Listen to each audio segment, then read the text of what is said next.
Alhamdulillahi Rabbil Alamin. Salatu wassalam ala ashrafil anbiya'i wal mursalin wa ala alihi wa sahbihi ajma'in. Subhanaka la ilma lana illa ma 'allamtana innaka antal alimul hakim. Rabbi shrah li sadri wa yassir li amri wahlul 'uqdatam min lisani yafqahu qawli.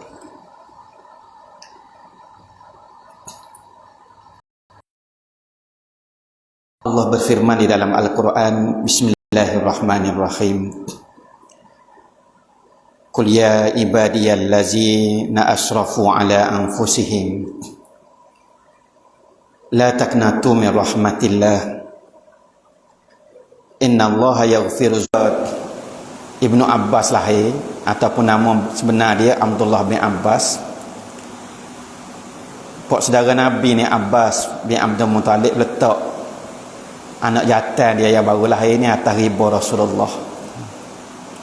Lalu Rasulullah doa, Allahumma faqihu fid din wa anlimhu ta'wil.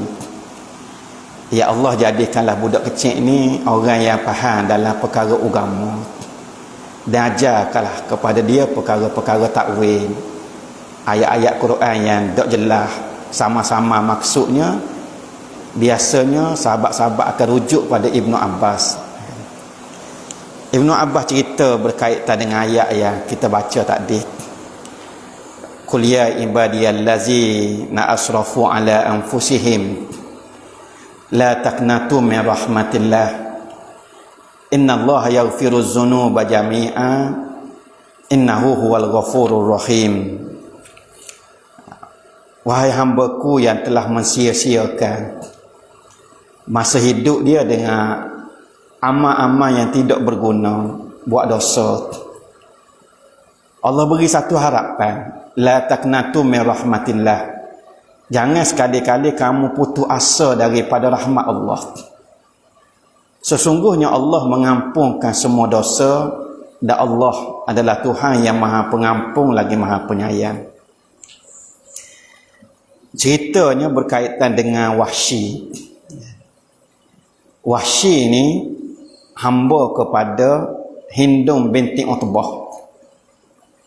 Hindun binti Utbah ni bini Abu Sufyan. Yang dalam perang Badar, ayah dia Utbah bin Al-Walid mati, terbunuh dalam perang Badar di tangan Sayyidina Hamzah. Bukan setakat ayah dia Utbah bin Al-Walid, pak saudara dia pun mati juga, Syaibah bin Al-Walid, dan adik-beradik dia Al-Walid bin Utbah. Jadi ayah mati, adik-beradik mati, pak saudara mati dalam perang Badar. Matinya di tangan Sayyidina Hamzah bin Abdul Muttalib menyebabkan Hindun ni berdendam dengan Hamzah. Bila berlaku perang Uhud, Wahsy hamba kepada Hindun ni dihantar dengan satu kerja khusus, bunuh Hamzah. Dan Wahsy ni dia bisa bak lontar lembing. Lontaran lembing tombak dia ni tepat. Dan sebagaimana yang kita sedia maklum, Sayyidina Hamzah gugur syahid di medan perang Uhud terkena lembing yang dilontar oleh Wahsy. Sahabat-sahabat cerita, kami tidak pernah melihat Rasulullah menangis sebagaimana menangisnya bila Rasulullah tengok jasad pak saudara dia yang sangat dikasihi yang syahid dalam perang Uhud. Bila berlaku pembukaan kota Mekah pada tahun ke-8 Hijrah, Islam menang dah. Orang kafir Quraisy kalah. Mekah kembali dikuasai oleh Islam setelah Rasulullah tinggal selama 8 tahun. Balik semula ke Mekah, berhala-berhala yang ada di sekeliling Kaabah dibinasakan. Dan ketika tu berlaku apa yang kita baca dalam surah Izajah, surah An-Nas. Wa ra'aitan nas yadkhuluna fi dinillahi afwaja Kamu tengok manusia ni masuk ke dalam agama Allah berduyun-duyun. Sebelum daripada Islam menang, pembukaan kota Mekah, orang masuk Islam ni seorang, dua orang, jarang-jarang sekali. Lepas daripada menang, bila berlaku pembukaan kota Mekah, hok masuk Islam ni berduyun-duyun. So kabilah satu puak beratus orang sekali masuk. Di antaranya Wahsy. Wahsy ni oleh kerana dia berasa dia salah yang sangat besar, bunuh pok saudara hak Nabi sayang sekali, dia lari. Walaupun dia lari, nak lari mana? Kerana kabilah Arab ni satu demi satu, sepuak demi sepuak, sekabilah demi sekabilah masuk Islam, sehingga dunia ni jadi sepik, tak nak lari mana.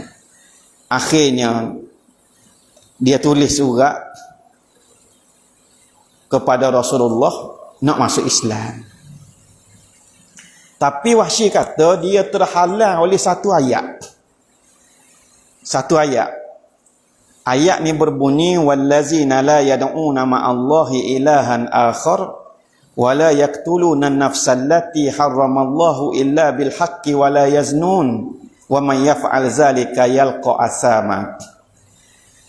Mereka yang tidak mempersekutukan Allah dengan Tuhan yang lain, tidak membunuh jiwa yang telah diharamkan oleh Allah kecuali dengan hak, tidak berzina, dan sesiapa yang berbuat itu maka dia tanggung dosa-dosa dia.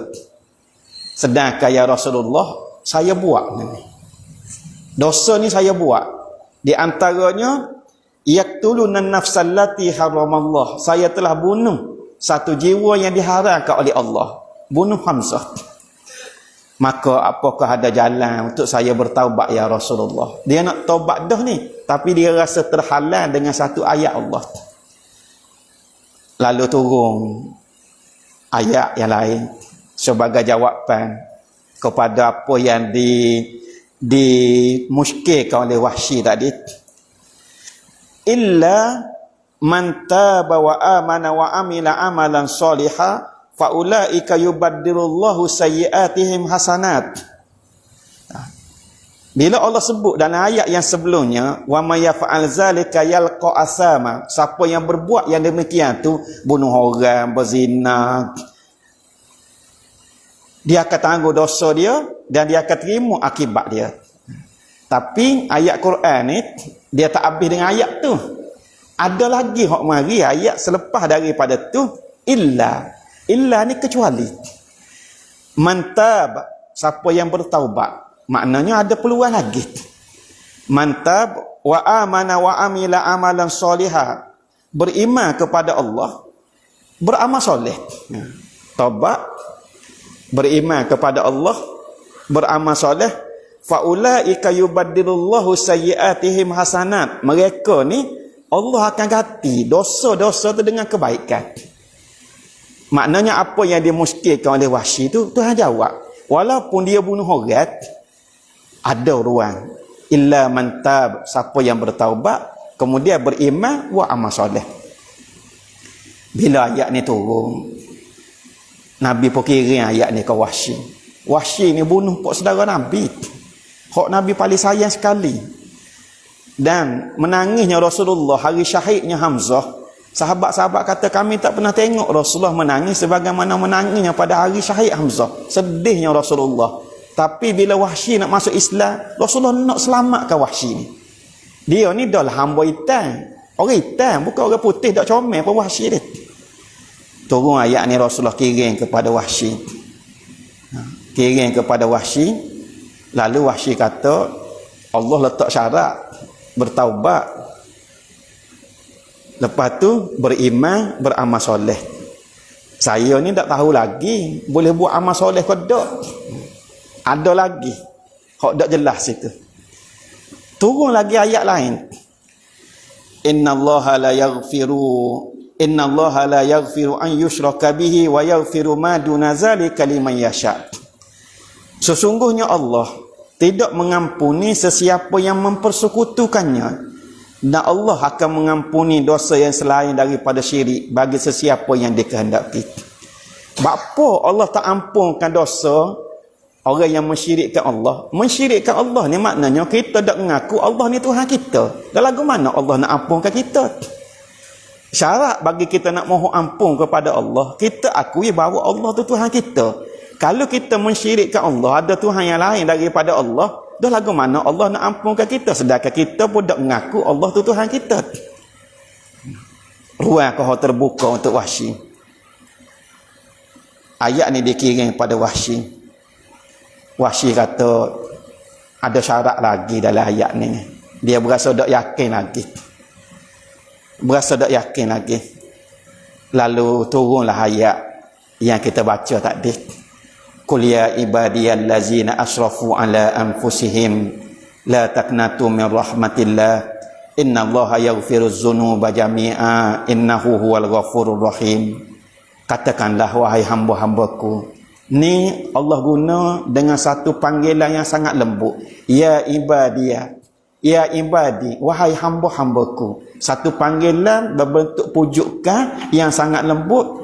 Asrafu ala anfusihim, yang mensia-siakan, yang bazir masa hidup dia dengan kerja-kerja yang tak berfaedah, buat dosa. La taqnatu min rahmatillah. Jangan sekali-kali kamu putus asa daripada rahmat Allah. Innallaha yaghfiruz dzunuba jami'a. Sesungguhnya Allah mengampunkan semua dosa. Innahu huwal ghafurur rahim. Rasulullah kirim ke Wahsy, nak selamatkan Wahsy. Kalau kita dengar jahatnya Wahsy dan apa yang pernah dia buat kepada orang yang paling dekat dengan Rasulullah, pada Rasulullah lok gitu je, kok dia nak jadi guana pun. Tapi perutusan seorang Rasul bukan untuk nak menyebarkan dendam. Perutusan seorang Rasul ni nak menyelamatkan umat dia. Kalau boleh biar semua selamat, termasuk Wahsy. Bila terima ayat ni, Wahsy kata tak ada syarat dah ni. Dia pun gilah ke Madinah untuk masuk Islam. Mari masuk jumpa dengan Rasulullah. Bila Wahsy masuk beri salam, Rasulullah jawab salam Rasulullah palinglah ke lain. Wahsy kata, ya Rasulullah, apakah Rasulullah tak saya tengok muka saya? Rasulullah kata, bukan tak saya tengok, cuma bila tengok Wahsy ni teringat ke Hamzah. Rasulullah sedih bila tengok Wahsy akan teringat ke Hamzah. Begitulah kesan yang mendalam di atas syahidnya Sayyidina Hamzah dalam peristiwa Uhud. Dan Wahsy masuk Islam. Bila masuk Islam, dia berasa dosa dia ni sangat besar. Dia telah bunuh orang yang paling baik selepas daripada Rasulullah. Dan dia rasakan dosa dia ni tak diampunkan oleh Allah, kecuali dia kena balas balik. Dia nak bunuh orang yang paling jahat selepas Rasulullah. Dan niat Wahsy ni tertunai di zaman pemerintahan Khalifah Abu Bakar As-Siddiq radhiyallahu anhu. Abu Bakar As-Siddiq berhadapan dengan dua cabaran besar. Yang pertama, orang murtad kita tak bayar zakat. Yang kedua, orang murtad kerana jadi pengikut kepada Nabi palsu. Nabi palsu ni di sebuah negeri nama Yamamah. Musailamah, nama kawan ni. Dia mengaku dia jadi Nabi selepas Muhammad sallallahu alaihi wasallam. Nabi pendusta, sehingga digelar Musailamah Al-Kazzab. Tapi orang ikut dia ni ramai. Puluh ribu orang ikut dia. Dan menisytiharkan perang terhadap kerajaan Islam yang dipimpin oleh Abu Bakar ketika tu. Abu Bakar hantar pasukan perang. Wahsy ikut serta dalam pasukan tu. Dan dengan tombak yang sama yang dia bunuh Sayyidina Hamzah, dia berjaya bunuh Musailamah Al-Kazzab. Hak mengaku jadi Nabi palsu. Barulah dia rasa kuah. Selepas dia bunuh orang yang paling baik selepas Rasulullah, dia berjaya bunuh orang yang paling jahat selepas Rasulullah. Ini cerita Wahsy. Topik kita nak bincang malam ni, topik itu illa man tab, siapa yang bertaubat kepada Allah.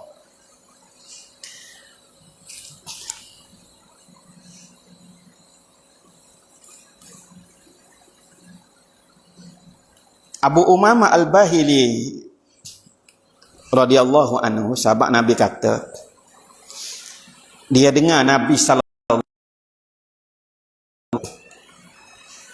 Nabi bersabda, malaikat hak alik kanan lokek dah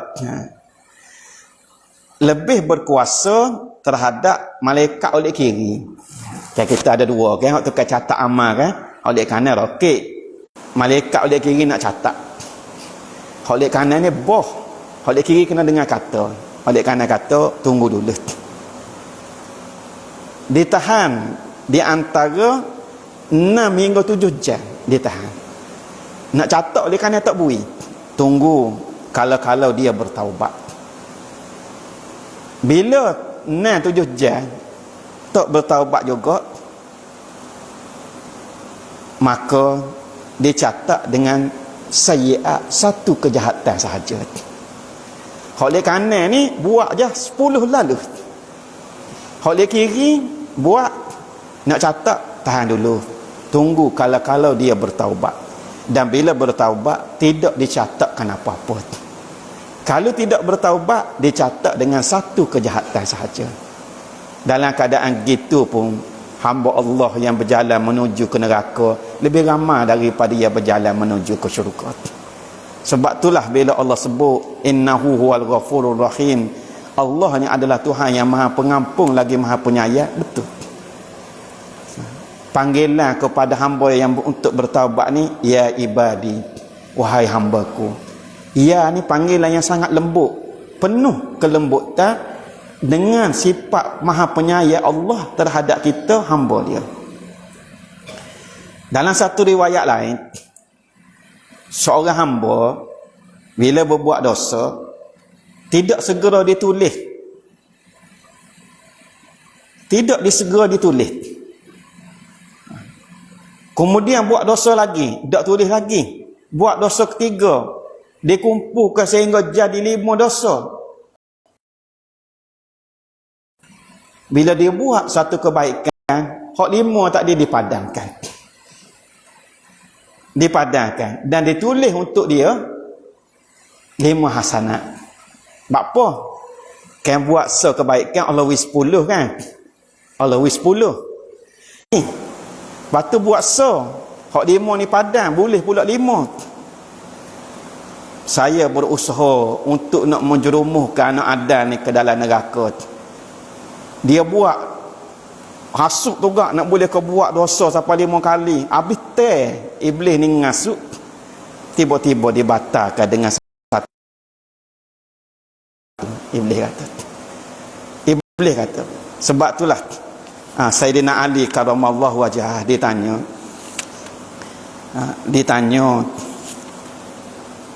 bila kita buat dosa ni lagu mana? Sayyidina Ali kata tobat, jangan ulang. Kawan ni tanya siapa bila? Sayyidina Ali kata siapa iblis menyesal, kecewa dan putus asa. Biar siapa iblis ni ferah, buat dosa taubat Allah ampun, buat dosa taubat Allah ampun, sehingga siapa iblis ni kecewa. Kata Sayyidina Ali karamallahu wajhah. Ada satu kisah yang panjang diceritakan oleh Sayyidina Umar Al-Khattab radhiyallahu anhu. Pada suatu hari Sayyidina Umar ni masuk kepada Nabi sallallahu alaihi wasallam sambil nangis. Umar ni perwatakan dia kerah. Dia ni pahlawan. Kalau orang lain nangis, dia tak nangis lagi. Sayyidina Umar ni, dia perwatakan pahlawan. Dia kerah, dia backing. Ni perwatakan Sayyidina Umar. Suatu masa ni Sayyidina Umar masuk jumpa Rasulullah sambil nangis. Maka dia tanya, wahai Umar, apa nangis? Kalau Abu Bakar nangis ni biasa, Umar nangis ni pelik. Sebab dia ni orang kuat, orang backing. Jawab dia, Rasulullah, depan pintu rumah Rasulullah ni ada seorang muda yang menangis sungguh-sungguh. Saya tengok dia nangis ni membakar hati saya. Tengok orang muda ni nangis, saya sendiri siapa turut nangis. Kata Sayyidina Umar. Lalu Rasulullah kata, ya Umar, panggil anak muda tu, bawa mari jumpa saya, hadapkanlah dia kepada saya. Wak masuklah anak muda ni sambil menangis. Rasulullah tanya, wahai anak muda, apa yang menyebabkan kamu menangis? Anak muda ni jawab, ya Rasulullah, saya menangis kerana dosa-dosa saya yang sangat banyak. Dan saya takut kepada Allah yang maha perkasa, kemurkaan Allah. Lalu Rasulullah tanya, wahai anak muda, apakah kamu telah mempersekutukan Allah? Nabi tanya dosa yang paling besar sekali dulu. Dosa mempersekutukan Allah. Anak muda dijawab, tak ya Rasulullah, bukan mempersekutukan Allah. Nabi tanya lagi, apakah engkau telah membunuh jiwa tanpa hak, bunuh orang? Anak muda dijawab, tak ya Rasulullah, tak bunuh orang. Nabi tanya lagi, maka kalau begitu, mensyirikkan Allah pun tak, bunuh orang pun tak, Allah akan mengampunkan dosamu walau sebesar 7 petala langit dan bumi dan bukit-bukit. Kalau tak syirikkan Allah, tak bunuh orang, kalau dosamu ni petala langit, 7 petala langit, bumi, bukit-bukit pun Allah akan ampunkan. Anak muda ni kata, ya Rasulullah, dosa saya ni lebih besar daripada langit, daripada bumi, daripada bukit-bukit. Nabi tanya, apakah dosamu lebih besar atau Al-Kursi yang lebih besar? Anak muda ni jawab, besar dosa saya lagi ya Rasulullah. Apakah dosamu lebih besar daripada arasy Allah? Budak ni jawab, besar dosa saya lagi ya Rasulullah. Lalu Nabi bersabda, sesungguhnya tidak dapat mengampunkan dosa-dosa besar kecuali Allah yang maha besar, yang maha pemaaf dan maha pengampun. Wahai anak muda, tolong ceritakan kepada aku apakah dosamu. Pelik orang ni. Besar mana dosa dia? Hak Nabi kata tu, dia kata besar dosa dia lagi. Anak muda ni jawab, saya malu kepadamu ya Rasulullah. Rasulullah tekan, beritakan kepada aku apa dosamu. Jawab orang muda ni, ya Rasulullah, saya ni kerja tukang gali kubur. Bukan gali kubur nak tanah orang. Dia gali kubur curi kain kapan bila orang mati. Ada juga orang kerja lagu ni. Sehingga pada suatu hari, ada gadis muda daripada Ansar meninggal, dikebumikan. Bila orang balik, tak ada orang, saya pergi gali kubur dia, curi kain kapan dia. Jadi, tak ada kain kapan lah. Mayat tu mayat wanita muda. Lalu saya berzina dengan mayat tu. Bila habis zina, saya nak tinggal, belum nak pergi jauh, mayat gadis tu bangun. Lalu dia kata kepada saya, celaka kamu wahai pemuda. Kamu tidak malu kepada Tuhan yang akan balas kamu pada hari akhirat kelak. Bila tiba masa, orang yang zalim akan dituntut terhadap orang yang menzalimi dia. Orang yang dizalimi akan tutup balik terhadap orang yang menzalimi dia. Engkau biarkan saya dalam keadaan telanjang, kau hadapkan di hadapan Allah dalam keadaan berjunuk. Rasulullah bila dengar kisah daripada ni, Nabi bangun ni tunduk ke belakang. Tak rajin dengar, pelik orang buat dosa. Lalu Nabi bersabda, wahai fasik, fasik ni orang yang buat dosa, layak kamu masuk neraka dan keluar kamu daripada sini. Nabi perambak dia keluar. Keluarlah anak muda ni bertaubat kepada Allah. Selama 40 hari 40 malam, nangis 40 hari 40 malam, minta ampun kepada Allah. Sehingga bila sampai pada hari yang ke-40, Dia tengok ke langit, dia angkat tangan, dia berdoa, Ya Allah, Tuhan kepada Muhammad, Ya Allah, Tuhan kepada Adam, Tuhan kepada Hawa.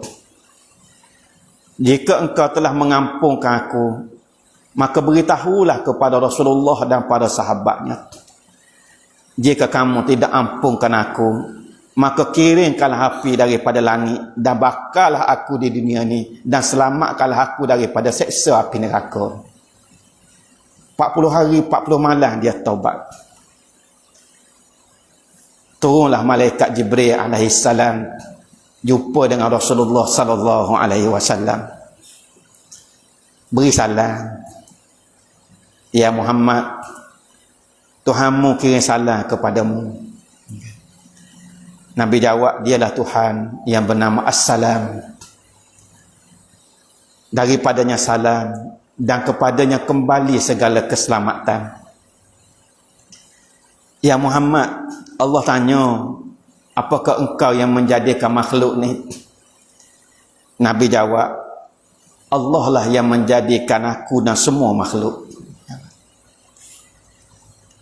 Jibril tanya lagi, Ya Muhammad, apakah engkau yang memberikan rezeki kepada makhluk-makhluk Allah?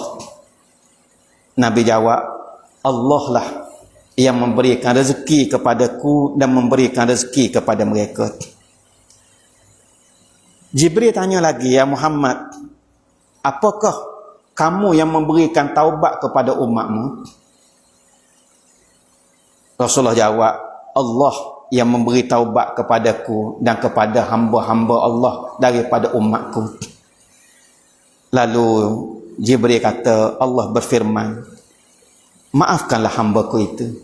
Hamba hak tadi, hak taubat selama 40 hari 40 malam, kerana Allah telah memaafkan dia. Maka Nabi pun panggil hamba tu, beritahu kepadanya, Allah telah beri taubat kepadanya dan memaafkannya. Ibnu Abbas radhiyallahu anhu bila mentafsirkan ayat, Ya ayyuhallazina amanu tubu ilallahi taubatan nasuhat. Wahai orang-orang yang beriman, bertaubatlah kepada Allah dengan taubat nasuhat. Kata Ibnu Abbas, maksud taubat nasuhat ni nyesal dalam hati, istighfar dengan lidah kita, dan niat tak seulang lagi buat selama-lamanya. Ni kata Ibnu Abbas. Dan pintu taubat ni sebagaimana yang dikatakan oleh Umar Al-Khattab, bila Rasulullah cerita bab berkenaan dengan pintu taubat, Umar tanya, Ya Rasulullah, pintu taubat tu lagu mana? Rasulullah jawab, babut taubat khalfal maghrib lahu misra'an minaz zahab mukallalani biddur wal yakut ma bainal misra'i wal misra' al-akhari masiratu arba'ina aman lirraqibil musrid wa zalikal bab maftuhun munzu yawma khalaqallahu khalaqahu illa sabihatu lailatul syamsi min maghribiha wa lam yatub abdum min ibadillah taubatan nasuha illa dakhalat tilka taubah min zalikal bab. Umar tanya, Ya Rasulullah, hok kata pintu taubat tu lagu mana? Pintu taubat ni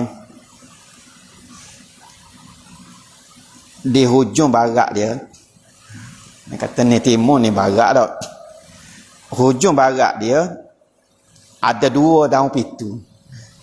Dia macam pintu, kalau kita ibarat bukan pintu hok daun ni mari kedua-dua. Daun ni duduk sebelah je. Duduk di sebelah barat. Dengan emas bertaburkan mutiara dan yakut. Pintu duduk lek barat. Selagi tiap itu duduk lek timur. Berapa luas jarak di antara tiang pintu lek timur dengan lek barat ni, pintu taubat? Jaraknya sejauh perjalanan 40 tahun bagi orang yang berkenderaan yang laju. Naik kuda, ketung, tak berhenti 40 tahun. Jauh mana dia boleh sampai? Itulah luasnya pintu taubat. Tak nak ukur maknanya. Luasnya pintu taubat. Dan pintu ni terbuka sejak dijadikan Allah. Bila Allah buat dia tu, dia tak pernah tutup. Sehinggalah pada malam akan terbit matahari pada paginya di sebelah barat. Kita bangun-bangun pagi esok, tengok tari naik lek jatuh. Maknanya tanda telah tibanya kiamat. Ketika tu tertutuplah pintu taubat. Makna selagi kita bangun pagi esok, tengok tari naik lagi, pintu taubat tu masih terbuka. Peluang untuk kita bertaubat masih terbuka. Hak ni hak umum. Kalau hak khususnya sehingga nyawa ni duduk di halkung. Hak ni hak dia kita. Jadi bila nyawa sampai di halkung kita, habislah dia kita. Untuk orang lain yang tak sampai lagi di halkung, pintu taubat masih terbuka. Jadi dia tutup dalam dua keadaan. Satu hak khusus untuk individu, satu hak umum. Hak umum, selagi tari duk naik lek timur, dia masih terbuka. Bila tari naik lek barat dah, tutup dah. Maknanya ketika tu berlakunya kiamat. Luas mana? 40 tahun perjalanan berkenderaan yang laju. Dan masa mana kita nak taubat? Nabi sebut dah kan? Terbuka sejak dijadikan, tak pernah tutup. Maknanya taubat ni tak ada masa. Sebab pintu dia sentiasa terbuka. Kecuali kalau Nabi sebut ada waktu-waktu dalam sehari dia tutup. Tapi bila tak pernah tertutup, maknanya dia sentiasa terbuka. Dan terbuka inilah menggambarkan bagaimana luasnya keampunan Allah kepada hamba-hambanya. Jabal radhiyallahu anhu tanya, "Ya Rasulullah, apa itu taubat nasuha?" Nabi jawab, taubat nasuha ni nyesal atas perbuatan dosa, kemudian niat tak seulang, tak sewak lagi, kemudian minta ampun kepada Allah. Itu makna taubat nasuha. Kemudian bila matahari dan bulan terbenam di pintu itu, bila matahari terbit lek barat, tertutuplah kedua-dua daun pintu. Dan ketika itu tidak diterima lagi taubat selepas tertutup pintu itu. Bila tertutup pintu, tak diterima lagi taubat, tak ada lah ketika tu. Selagi belum tertutup, taubat masih diterima. Abu Hurairah radhiyallahu anhu cerita dalam satu kisah yang diriwayatkan oleh Imam Abu Lis As-Samarqandi. Satu malam selepas sembahyang bersama dengan Nabi SAW, saya keluar. Abu Hurairah ni sahabat Nabi yang banyak meriwayatkan hadis. Walaupun dia masuk Islam lewat sikit. Tahun 6 hijrah dia masuk Islam. Ni kalau di Iraq dulu, saing kita orang Syiah di Iraq mula, kalau hadis Abu Hurairah dia tak terima, dia tolak. Kita tanya apa tak terima? Dia kata Abu Hurairah masuk Islam lewat. Macam mana dia boleh meriwayatkan banyak hadis? Saya kata puakmu gitulah, kalau tak saya terima tak ada je alasan. Hadis daripada Abu Bakar, daripada Umar, awal masuk Islam pun dia tolak juga bila dia tak sah. Abu Hurairah dia alasan lewat masuk Islam. Dan Abu Hurairah jawab dah. Abu Hurairah ni sahabat Nabi Ahlus Suffah. Ahlus Suffah ni maknanya sahabat Nabi hak fakir, tak ada gapo satu, tak ada keluarga, tak ada anak bini, tak ada harta, tak ada rumah tangga. Dia duduknya di sekeliling masjid Nabi ni ada bilik-bilik yang dibina untuk sahabat-sahabat daripada kalangan Ahlus Suffah. Jadi Abu Hurairah ni salah seorang Ahlus Suffah. Sebab dia tak ada kerja, orang lain genego, genan, Abu Hurairah ni tak ada kerja. Dia mewakafkan diri dia jadi khodam Nabi, jadi pembantu Nabi. Bila dia jadi khodam Nabi, sebahagian daripada masa dia tu habis dengan Nabi. Bila dia duduk dengan Nabi semua, dia boleh dengar hak Nabi suruh, hak Nabi larang, hak Nabi bersabda, dia boleh dengar belaka, dan semua ni diriwayatkan sebagai hadis. Sebab itulah Abu Hurairah ni banyak meriwayatkan hadis, walaupun dia ni dari segi masanya lewat masuk Islam. Kata Abu Hurairah, orang lain genego genane, ambo ni tak ada kerja duduk dengan Nabi. Jadi kalau orang genan lagi kerja, dia tak jumpa dengan Nabi semua. Abu Hurairah dia jumpa semua dengan Nabi, sebab dia kerja sebagai khodam Nabi. Abu Hurairah kata satu malam dia selesai sembahyang, dia pun keluarlah. Keluar di jalan, dia jumpa dengan seorang wanita bertudung tengah jalan. Orang ni bila tengok Abu Hurairah mari, dia tegur, "Wahai Abu Hurairah, saya buat dosa yang sangat besar. Apakah ada jalan untuk saya bertaubat?" Abu Hurairah tanya, "Dosa apa kamu buat?" Jawab wanita ni, "Saya berzina, kemudian boleh anak, kemudian saya bunuh anak tu." Abu Hurairah kata, "Celaka kamu.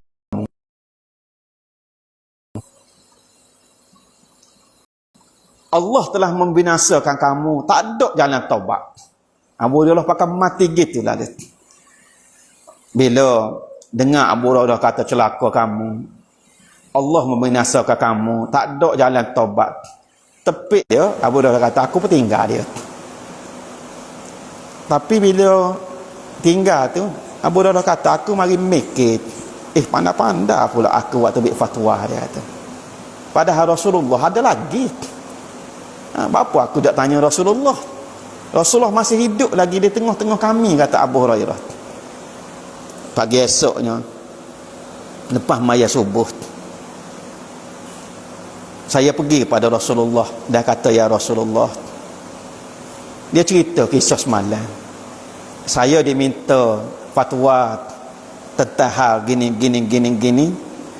Lalu saya jawab gini." Nabi pun bersabda, "Inna lillahi wa inna ilaihi raji'un." Inna lillahi wa inna ilaihi raji'un ini ucapan bila suatu musibah berlaku. Jadi bila Nabi dengar apa yang Abu Hurairah cerita ni, musibah. Yang pertama musibah kerana wanita tak dia buat dosa. Yang kedua musibah kerana jawapan Abu Hurairah. Dua-dua musibah. Inna lillahi wa inna ilaihi raji'un. Demi Allah wahai Abu Hurairah, engkaulah yang binasa dan membinasakan. Daripada mana kamu belajar semua ni Abu Hurairah? Nabi marah ke Abu Hurairah. Abu Hurairah jawab, "Wallazina la yad'una ma'allahi ilahan akhar wa la yaqtuluna an-nafsa allati illa an-nafsa allati harramallahu illa bil haqqi wa la yaznun wa man yaf'al dzalika yalqa asamat yudha'af lahul 'adzabu yaumal qiyamah wa yakhlud fihi muhana." Dan mereka yang tidak menyeru kepada Tuhan yang lain selain daripada Allah, tidak membunuh jiwa yang diharamkan oleh Allah kecuali dengan hak, tidak berzina, siapa yang melakukan semua tu mereka dapat dosa, bahkan dosa ni dilipat kali gandakan lagi seksaan mereka, dan mereka kekal dalam hina dina dalam seksaan. Tapi lepas daripada tu ada ayat, "Illa man tab wa amana wa amila amalan salihah fa ulaika yubaddilullahu sayyi'atihim hasanat wa kana Allahu ghafurur rahim." Kecuali orang yang bertaubat, yang beriman, melakukan amal yang soleh, maka untuk mereka Allah ganti semua dosa-dosa itu dengan kebaikan, dan Allah Maha Pengampun lagi Maha Penyayang. Rasulullah tegur Abu Hurairah. Abu Hurairah apabila terima teguran Rasulullah, dia berasa sangat bersalah. Sangat bersalah. Sebab malah dia mati dah, celaka kamu, Allah membinasakan kamu, tak ada taubat bagi kamu. Abu Hurairah mati gitu. Sedangkan ada illa man tab, kecuali mereka yang bertaubat, wa amana, beriman, wa amala amalan salihah, kemudian mengerjakan amal yang soleh. Ada peluang lagi Allah bagi. Abu Hurairah dia mati gitu. Nyesal dia pun keluar, dia kota Madinah cari orang tinah dia jumpa malam. cari orang tino, jumpa orang tu tanya, jumpa orang ni tanya, sungguh-sungguh siapa orang kata apa Abu Hurairah ni, orang gila hari ni, musim kok temu sini dia cari, siapa pak malam dia cari, sehinggalah pada malam hari dia jumpa wanita yang sama di tempat dia jumpa malam hari. Ada wanita tu duduk cacat tengah jalan situ. Lalu Abu Hurairah pun cerita kepada wanita ni apa yang telah disabdakan oleh Rasulullah sallallahu alaihi wasallam. Sukalah orang Tina ni. Sehingga dia kata, wahai Abu Hurairah, saya ni ada sebuah kebun. Saya sedekahkan untuk orang-orang miskin sebagai penembus dosa-dosa saya. Dia tak ada istilah mati. Sebab itulah dengan orang mukmin ni dia kena sentiasa ada basyirat. Basyirah ni makna kita sentiasa memberikan khabar gembira. Kita jangan mati, jangan putus asa kan orang mukmin daripada rahmat Allah. Sebab Allah pesan dah, la taqnatu min rahmatillah. Jangan sekali-kali kamu putus asa daripada rahmat Allah. Kalau kita putus asa daripada rahmat Allah, dengan siapa lagi kita nak bergantung? Dengan manusia kita boleh putus asa. Manusia ni ada macam-macam pesen. Kita buat baik setara mana pun belum tentu kita akan dibalas baik. Boleh. Tapi dengan Allah jangan putus asa. Sebab innallaha yaghfiruz dzunuba jami'a. Innahu huwal ghafurur rahim. Hak ni jaminan Allah. Satu ayat yang tak ada sebarang syarat. Itulah sikit sebagai tazkirah untuk hamba sendiri-sendiri malam ni dan untuk kita semua. Dan sikit berkaitan dengan maris ni, orang duk tanya tentang tanah generasi kedua. Tanah generasi kedua ni selesai berlaku dah. Pejabat tanah daerah selesai dah. Di pejabat tanah galian negeri pun selesai dah. Kertas duk atas meja menteri tu, tunggu menteri coret-coret sikit lagi. Dia turun enggak? Kita boleh proses lah. Dia tak ada gapo dah. Tak ada gapo dah dari segi teknikal semua sekali. Abdullah pun melalui JPKK dah akak. Kita proses untuk siri yang pertama ni 114 orang adalah. Daripada 128 lot kita ada 114 orang. Tengok semua dah syarat-syarat dia tu. Abdullah akak baru ni 124 dah. 124. Cuma ada hak tak melepasi orang panggil syarat-syarat umum tanah Terengganu, di antaranya macam IC 03 ataupun dah pernah terima tanah. Hak tak lepas tu kena ejah kat orang lain lah. 114 ni lepas. Tak ada gapo dah. Hamba pun bukan duduk saja jumpa orang tanya buat apa senyap, dia buat kerja untuk nanti kau geger. Kita buat mengikut saluran dia. Dengan pejabat menteri itu duduk follow up sama dia. Felda ni di bawah Menteri Highway Ekonomi, di bawah Menteri Datuk Stopa Mamat lah. Sakut situ je lagi.